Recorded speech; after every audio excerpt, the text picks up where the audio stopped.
जिस तरीके से एसआईआर बिहार में चलाया जा रहा है वो एक बहुत बड़ा केचुआ का चुनावी घोटाला है। जब चुनाव आयोग धृतराष्ट्र की भूमिका में हो जाएगा, आप पे पट्टी बांध के बैठा रहेगा, तो क्या होगा। और मैं आपको इन्वर्टेड कामा में बोल दे रहा हूं कि बिहार का चुनाव निष्पक्ष नहीं होगा। अगर एसआईआर पे रोक नहीं लगी तो भारतीय जनता पार्टी चुनाव के पहले चुनाव जीत चुकी है। ये मुझसे आप लिखवा के ले लीजिए।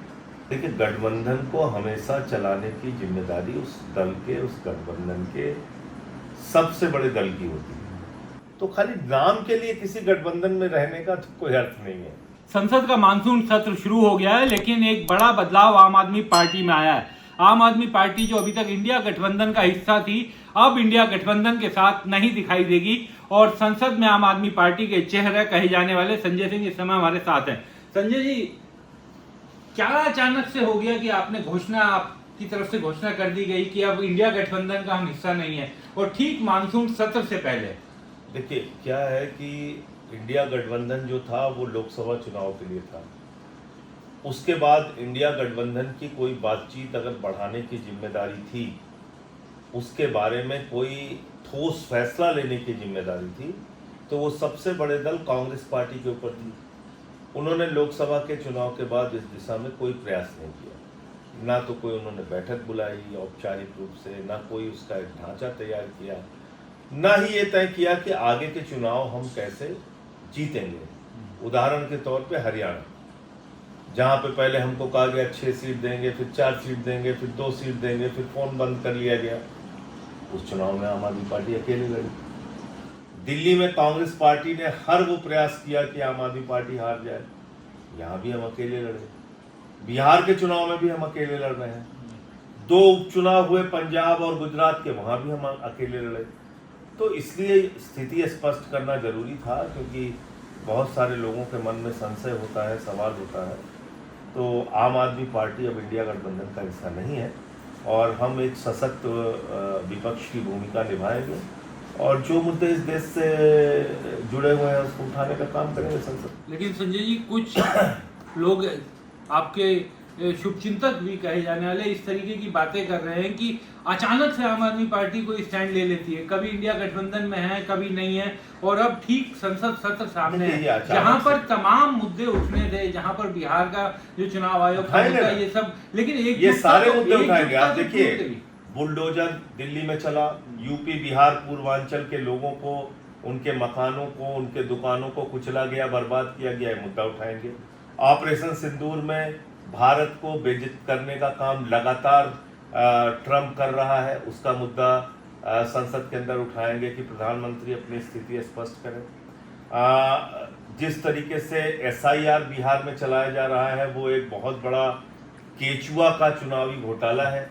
केंद्रीय चुनाव आयोग का, जो इस समय भारतीय जनता पार्टी के कार्यकर्ता के तौर पर काम कर रहे हैं, तो वो मुद्दा उठाएंगे।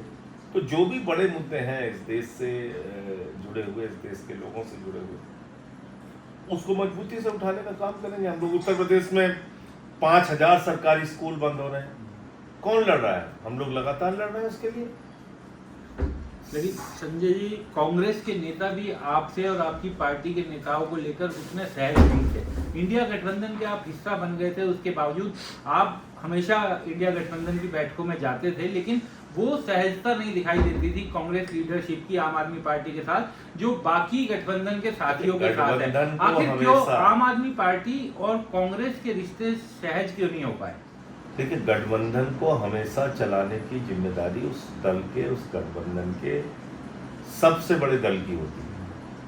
तो आपसे मैं सवाल पूछ रहा हूं कि क्या लोकसभा चुनाव के बाद कोई इस तरह का प्रयास आपको दिखा कि इंडिया गठबंधन की कोई औपचारिक बैठक हो, इंडिया गठबंधन को आगे बढ़ाने का कोई प्रयास हो, इंडिया गठबंधन की कोई रणनीति तय हो कि भारतीय जनता पार्टी को कैसे पूरे देश भर में हम लोग हराएंगे? तो खाली नाम के लिए किसी गठबंधन में रहने का तो कोई अर्थ नहीं है। तो दिल्ली में आपने सारा प्रयास किया कि आम आदमी पार्टी हार जाए, भाई 2% वोट से हम पीछे रह गए। तो लेकिन कोई ऐसा प्रयास इन लोगों ने किया नहीं कि जिससे कि ये लगे कि हाँ, गठबंधन चलाने को लेकर कांग्रेस गंभीर है। तो इंडिया गठबंधन का क्या भविष्य क्या देखते हैं, किस दिशा में आगे बढ़ता हुआ दिखाई दे रहा है। अब हम अपनी पार्टी के बारे में बात कर सकते हैं। आम आदमी पार्टी अपने विस्तार में लगी हुई है। केजरीवाल साहब पंजाब में, गुजरात में पूरी तरीके से फोकस कर रहे हैं। अलग अलग राज्यों में हम लोगों को जिम्मेदारी दी गई है। जैसे यूपी में मैं काम देख रहा हूँ, संदीप पाठक छत्तीसगढ़ में काम देख रहे हैं, पंकज गुप्ता जी गोवा में काम देख रहे हैं। तो ऐसे अलग अलग राज्यों में लोगों को जिम्मेदारी दी गई है। बिहार में भी आपने चुनाव लड़ने की घोषणा बिहार कर दी में है। अजय यादव वहाँ के प्रभारी हैं और बिहार में भी चुनाव लड़ रहे और हैं। बिहार में लेकिन जिस तरह का ये पूरा मुद्दा निकल करके सामने आया है, ये तो बहुत बड़ा फ्रॉड है ना। देखिए नोटबंदी है, ये बहुत बड़ा फ्रॉड है। आप ऐसे ही समझिए कि वो कह रहे साहब हम आपका आधार कार्ड नहीं मानेंगे, राशन कार्ड नहीं मानेंगे, जो वोटर आईडी कार्ड उन्होंने खुद जारी किया है उसको भी वो नहीं मानेंगे। तो फिर मानेंगे क्या? आधार कार्ड जिसमें बायोमेट्रिक ली जाती है, जिसमें आंखों की रेटिना ली जाती है, तो आप बताइए कि उसको भी आप नहीं मानेंगे? उस आई कार्ड को भी आप डिनाई कर रहे हैं। और अभी आपने देखा बिहार में मरे हुए लोगों का फॉर्म बीएलओ जमा कर दे रहे हैं। फॉर्म जमा करने के लिए फिजिकली कोई आ नहीं रहा है, फर्जी सिग्नेचर बना के जमा कर दे रहे हैं। तो ये हो रहा है ना। लेकिन चुनाव आयोग तो मान नहीं रहा ना ये सब बातें। आप लोग राजनीतिक इसीलिए तो हम कह रहे हैं कि भारतीय लेकिन जनता चुनाव पार्टी, और वहां पर इसीलिए तो मैं आपसे कह रहा हूं कि चुनाव आयोग भारतीय जनता पार्टी के साथ मिला हुआ है। और मैं आपको इन्वर्टेड कामा में बोल दे रहा हूं कि बिहार का चुनाव निष्पक्ष नहीं होगा। अगर एसआईआर पे रोक नहीं लगी तो भारतीय जनता पार्टी चुनाव के पहले चुनाव जीत चुकी है। ये मुझसे आप लिखवा के ले लीजिए। अगर इसमें कोई बदलाव नहीं लिखवा के, अगर ये एसआईआर नहीं रुकता है तो चुनाव का कोई मतलब ही नहीं। तो आप और बीजेपी जीतेगी वहां पे। अगर एसआईआर को नहीं रोका गया तो बीजेपी ही चुनाव जीतेगी। तो ये तो बिहार के बाद अब तो ये इस तरह की खबरें आई भी हैं कि देश भर में होगा, तमाम राज्यों में होगा। देश भर में बीजेपी के लिए काम करेंगे। तो अब तो चुनाव आयोग बीजेपी का दफ्तर बन गया है ना। और दुर्भाग्य से उस पर कोर्ट से कोई फैसला नहीं आ रहा है, तो इसलिए और वो उनका सीना चौड़ा होकर वो काम कर रहे हैं। तो संजय जी फिर रास्ता कैसे निकलेगा? क्योंकि आप एक राजनीतिक दलों को और मतदाताओं को अगर ये लोग नहीं मानते हैं तो सड़क पर उतरने के अलावा कोई रास्ता नहीं है। आंदोलन ही एकमात्र रास्ता है। जैसे किसानों ने 1 साल आंदोलन चलाया, अगर आपको 1 साल सड़कों पर बैठना पड़े तो बैठिए। लेकिन जब तक चुनाव राजनीतिक दल इस बात को नहीं समझेंगे कि चुनाव आयोग इस तरह से घोटाला कर रहा है, वोटर लिस्ट में गड़बड़ी कर रहा है, फर्जीवाड़ा करके बीजेपी को जिताने का प्रयास कर रहा है, इसको रोकने के लिए हम लोगों को लड़ाई लड़नी होगी। अगर ऐसा महसूस नहीं करते देश के बाकी राजनीतिक दल बीजेपी को छोड़ के, तो मुझे नहीं लगता कि कोई इसका फायदा है। इस समय जब किसी भी लोकतंत्र के लिए इससे बड़ा प्रश्न क्या होगा कि चुनाव के ऊपर भी सवाल उठ जाए कि चुनाव तो संजय जी ऐसे समय पर एकजुटता विपक्ष हम उठा रहे हैं ना एसआईआर का मुद्दा। भाई हम हो सकता है कि उनसे ज्यादा मजबूती से इस चीज को लड़ेंगे और उठाएंगे। हमने बोला भी है लगातार, तो उससे कोई फर्क नहीं पड़ता। आप गठबंधन का हिस्सा है नहीं है वो महत्वपूर्ण नहीं है। क्या आप इस देश की जनता से जुड़े हुए मुद्दों को उठा रहे हैं नहीं उठा रहे हैं वो महत्वपूर्ण। और उसमें मैं आपको आश्वस्त करता हूँ, आम आदमी पार्टी ने हमेशा एक सशक्त विपक्ष की भूमिका निभाई है और आगे भी निभाएगी। संजय जी दिल्ली के चुनाव में भी आप लोगों ने ये बड़ा आरोप लगाया था, आपने प्रेस कॉन्फ्रेंसेस की थी बड़ी बड़ी कि बीजेपी के नेताओं के घरों पर आरोप नहीं लगाया था। यानी आपने लोकसभा के चुनाव में जिस मंत्री के घर में 4 वोट थे, विधानसभा के चुनाव में 33 वोट कैसे हो गए?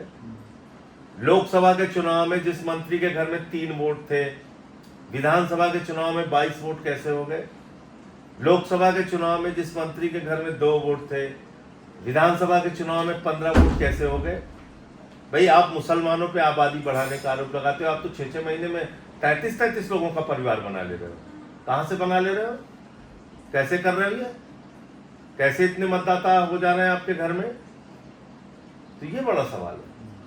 तो संजय जी लेकिन दिल्ली के चुनाव में ये अपने बड़े सवाल उठाए, हुआ तो कुछ नहीं था ना। उस समय भी बातें सब उठी लेकिन उन पे कोई जांच नहीं हुई, कोई सवाल नहीं। ऐसा है अब ये ऐसा है उससे एक कदम जब चुनाव आयोग आगे धृतराष्ट्र की भूमिका में हो जाएगा, आप पे पट्टी बांध के बैठा रहेगा, तो क्या होगा? वही होगा जो दिल्ली में हुआ। देखा आपने, हम लोग चिल्लाते रहे, उन्होंने चुनाव को प्रभावित किया। आपको लगता है सुप्रीम कोर्ट से इस मामले का हल निकलेगा मिलना चाहिए, या कोई और रास्ता भी आपको मिलना चाहिए, और अगर नहीं मिलता है तो सड़क पर लड़ने के अलावा कोई दूसरा रास्ता नहीं है। और बिहार का चुनाव फिर विपक्षी दलों को नहीं लड़ना चाहिए, वरना मैं आपको लिख के दे सकता हूं कि बीजेपी जीतेगी अगर एसआईआर नहीं रोका गया। और आप ये सुझाव भी दे रहे हैं कि अगर एसआईआर नहीं रुके तो राजनीतिक दलों को चुनाव ना लड़ने का, चुनाव का क्या मतलब क्या है? फिर चुनाव का क्या मतलब है? आपके दोनों हाथ पैर बांध के कहा जा रहा है कि स्विमिंग की प्रतियोगिता में फर्स्ट आओ, कैसे हो सकता है बताओ? जब इतना लाखों मतदाताओं को टारगेट करके काट दिया जाएगा लिस्ट से, और ये टारगेट करके किया जाएगा, आप ये भी देख लीजिए। किन वोटर्स को आपको लगता है कि टारगेट पिछड़े, दलित, मुस्लिम, इनको काटा जाएगा, आप देख लीजिए। अभी से ही माहौल बनाना शुरू कर दिया है मीडिया के लोगों ने, जिनको तथाकथित गोदी मीडिया कहा जाता है। अब आज से क्योंकि संसद सत्र भी शुरू हो गया है संजय जी, दिल्ली में इस बार बहुत बुलडोजर और बाकी चीजें उठाएंगे, बिल्कुल उठाएंगे। देखिए, हमारे यूपी, बिहार, पूर्वांचल के लोगों से ये लोग नफरत करते हैं। मैंने संसद में भी इस बात को उठाया है, और छुरा मार रहे हैं ये लोग। रात भर उन्हीं झुग्गियों में रुके थे चुनाव के पहले। मोदी जी का गारंटी कार्ड दिया था, ये भरोसा दिलाया था कि जहाँ झुग्गी है वहीं मकान मिलेगा, आपकी झुग्गियाँ तोड़ी नहीं जाएंगी।